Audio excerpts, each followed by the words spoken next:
Hello there, and welcome. Today I'm going to read you Geoffrey Chaucer's The Wife of Bath's Tale. When good King Arthur ruled in ancient days, a king that every Briton loves to praise, this was a land brimful of fairy folk. The elf queen and her courtiers joined and broke their elfin dance on many a green mead, or so was the opinion once, I read, hundreds of years ago in days of yore, but no one now sees fairies anymore. For now the saintly charity and prayer of holy friars seems to have purged the air. They search the countryside through field and stream as thick as motes that speckle a sunbeam, blessing the halls, the chambers, kitchen, bowers, cities and boroughs, castles, courts and towers, thorps, barns and stables, outhouses and dairies. And that's the reason why there are no fairies. Wherever there was wont to walk an elf, today there walks the holy friar himself. And as evening falls, or when the daylight springs, sang his matins and his holy things.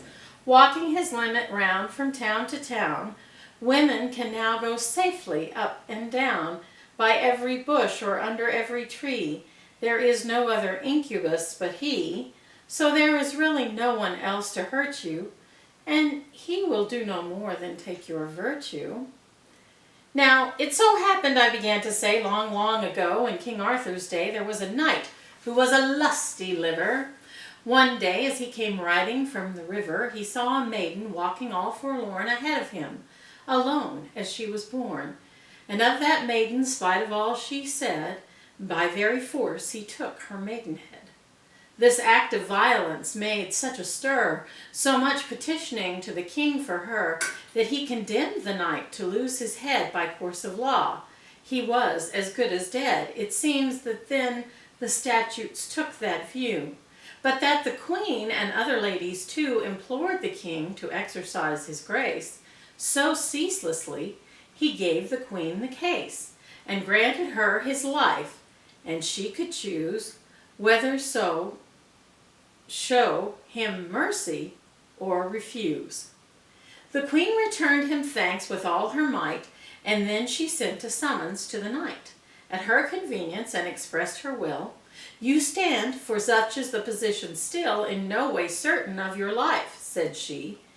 Yet you shall live if you can answer me, what is the thing that women most desire?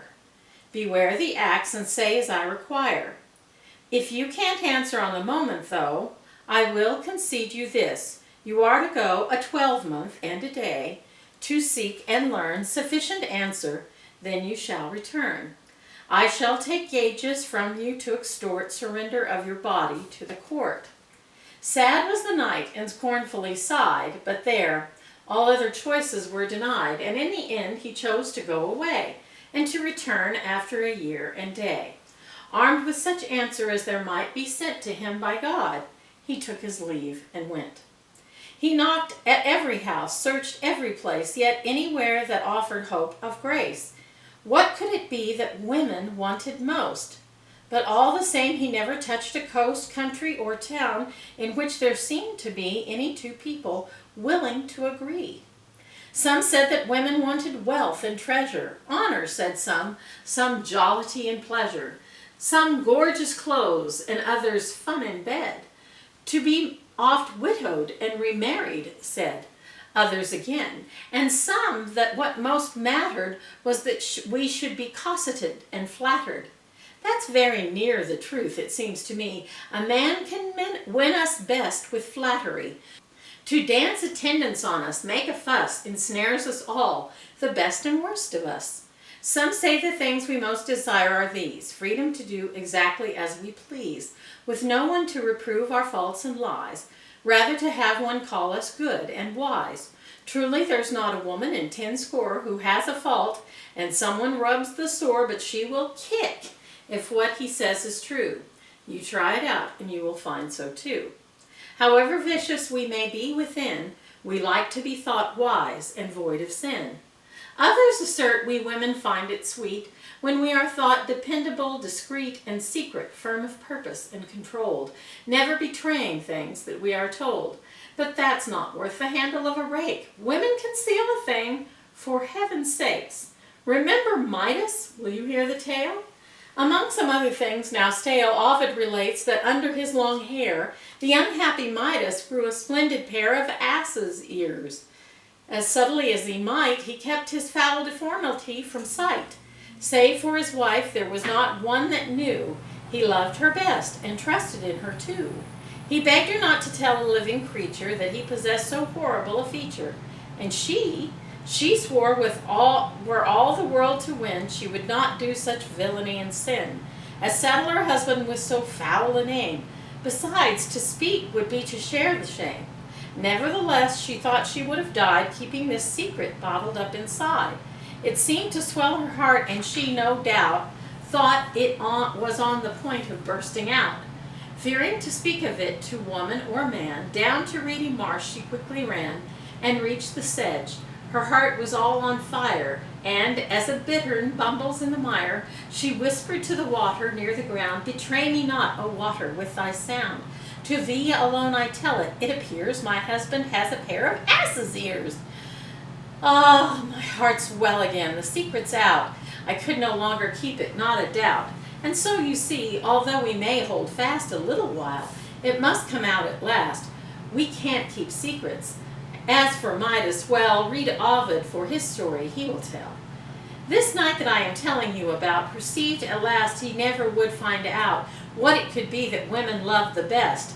Faint was the soul within his sorrowful breast. As home he went, he dared no longer stay. His year was up, and now it was the day.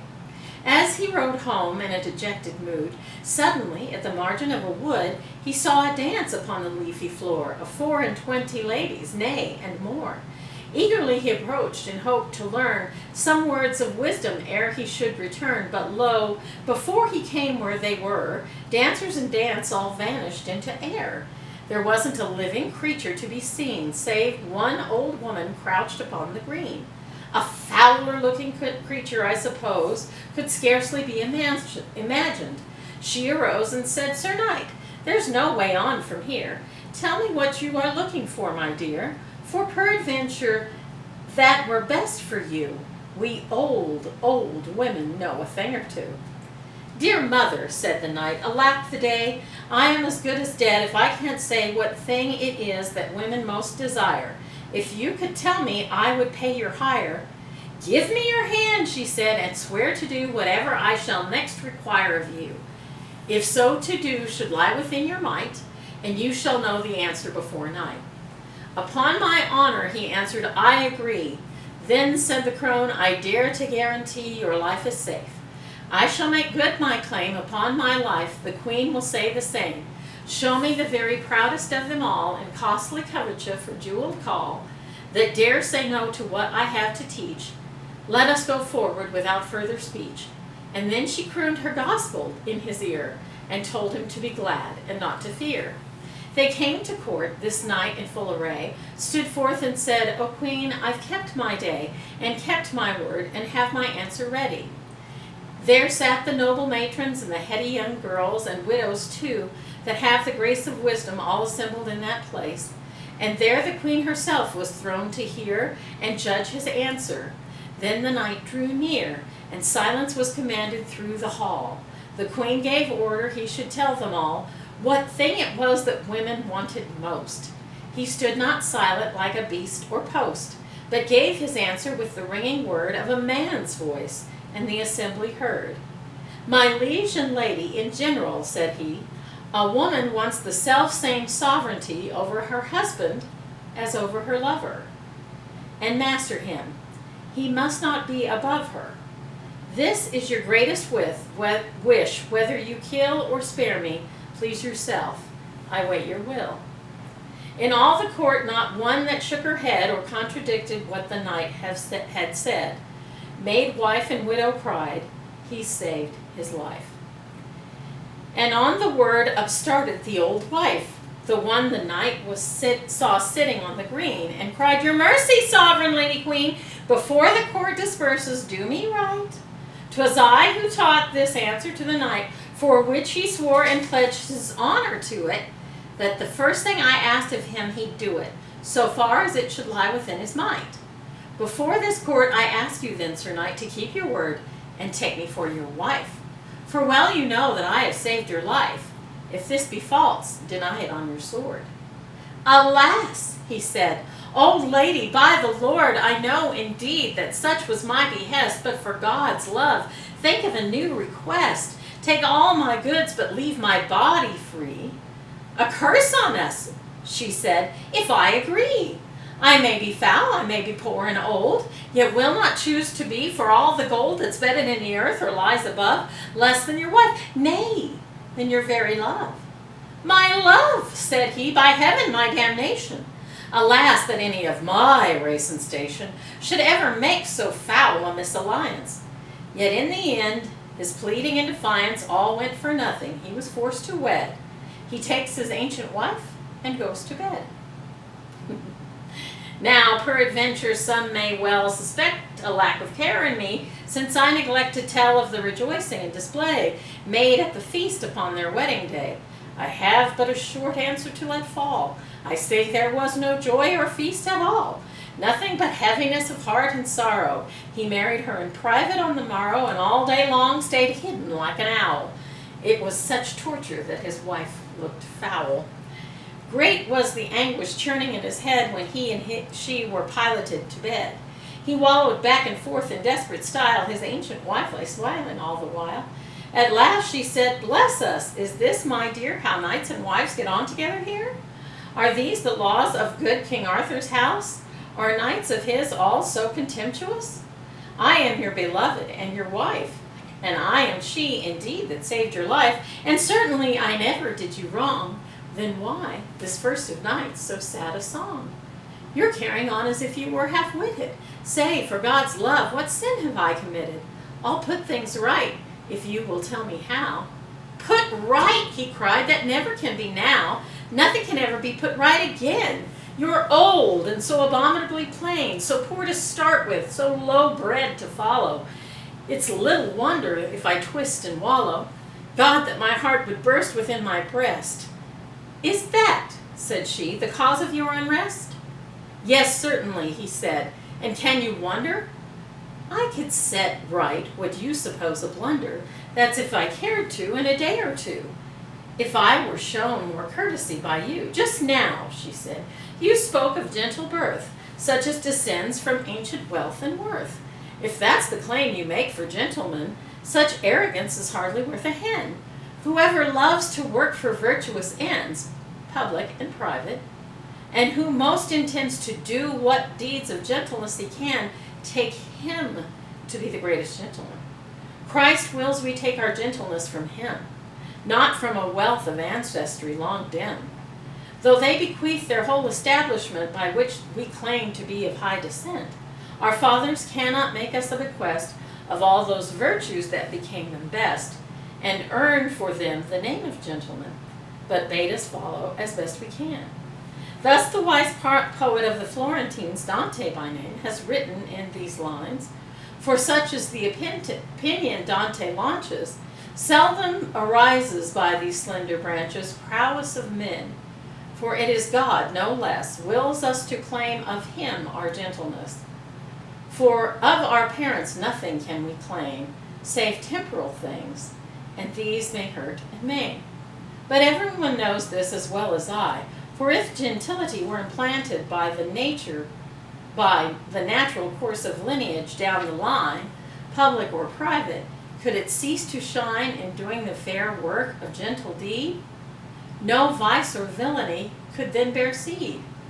Take fire and carry it to the darkest house between the kingdom and the Caucasus, and shut the doors on it, and leave it there, and it will burn on, and it will burn as fair as if 10,000 men were there to see. For fire will keep its nature and degree, I can assure you, sir, until it dies. But gentleness, as you will recognize, is not annexed in nature to possessions. Men fail in living up to their professions, but fire never ceases to be fire. God knows you'll find, if you inquire, some lording full of villainy and shame, if you would be esteemed for the mere name of having been by birth a gentleman, and stemming from some virtuous noble clan, and do not live yourself by gentle deed, or take your father's noble code and creed, you are no gentleman, though duke or earl. Vice and bad manners are what make a churl. Gentility is only the renown for bounty that your fathers handed down, quite foreign to your person, not your own. Gentility must come from God alone. That we are gentle comes to us by grace, and by no means is it bequeathed with place. Reflect how noble, says Valerius, was Tullius surnamed Hostilius, who rose from poverty to nobleness. And read Boethius, Seneca no less. Thus they express themselves and are agreed, gentle is he that does a gentle deed. And therefore, my dear husband, I conclude that even if my ancestors were rude, yet God on high, and so I hope he will, can grant me grace to live in virtue still, a gentle woman only when beginning to live in virtue and to shrink from sinning. As for my poverty, which you reprove, Almighty God himself, in whom we move, believe, and have our being, chose a life of poverty, and every man or wife, nay, every child can see our heavenly King would never stoop to choose a shameful thing. No shame in poverty if the heart is gay, as Seneca and all the learned say. He who accepts his poverty unhurt, I'd say is rich, although he lacked a shirt. But truly poor are they who whine and fret and covet what they cannot hope to get. And he that having nothing covets not is rich, though you may think he is a sot. True poverty can find a song to sing. Juvenal says a pleasant little thing. The poor can dance and sing in the relief of having nothing that will tempt a thief. Though it be hateful, poverty is good, a great incentive to a livelihood, and a great help to our capacity for wisdom if accepted patiently. Poverty is, though wanting and in estate, a kind of wealth that none calumniate. Poverty often, when the heart is lowly, brings one to God and teaches what is holy, gives knowledge of oneself, and even lends a glass by which to see one's truest friends. And since it's no offense, let me be plain. Do not rebuke my poverty again. Lastly, you taxed me, sir, with being old. Yet even if you never had been told by ancient books, you gentlemen engage yourselves in honor to respect old age. To call an old man father shows good breeding, and this could be supported from my reading. You say I'm old and fouler than a fen? You need not fear to be a cuckold then. Filth and old age, I'm sure you will agree, are powerful wardens over chastity. Nevertheless, well knowing your delights, I shall fulfill your worldly appetites. You have two choices. Which one will you try? To have me old and ugly till I die, but still a loyal, true, and humble wife, that never will displease you all her life? Or would you rather I were young and pretty, and chance your arm what happens in a city where friends will visit you because of me? Yes, and in other places too, maybe. Which would you have?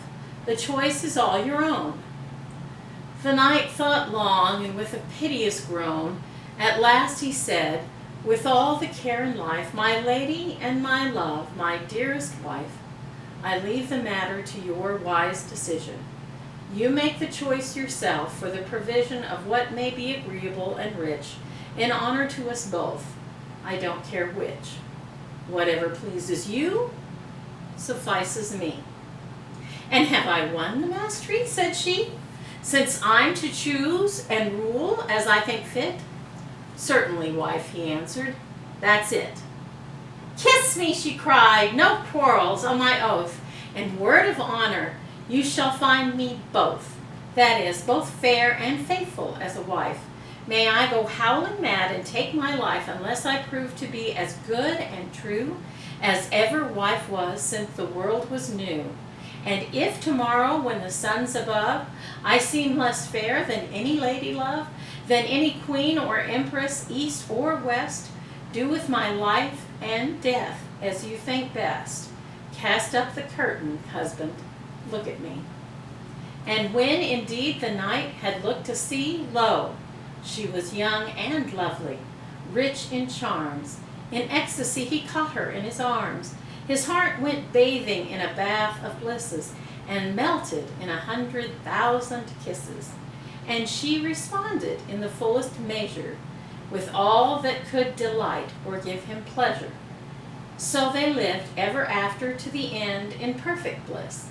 And may Christ Jesus send us husbands meek and young and fresh in bed, and grace to overbid them when we wed. And Jesu, hear my prayer, cut short the lives of those who won't be governed by their wives, and all old angry nighards of their pence. God send them soon a very pestilence.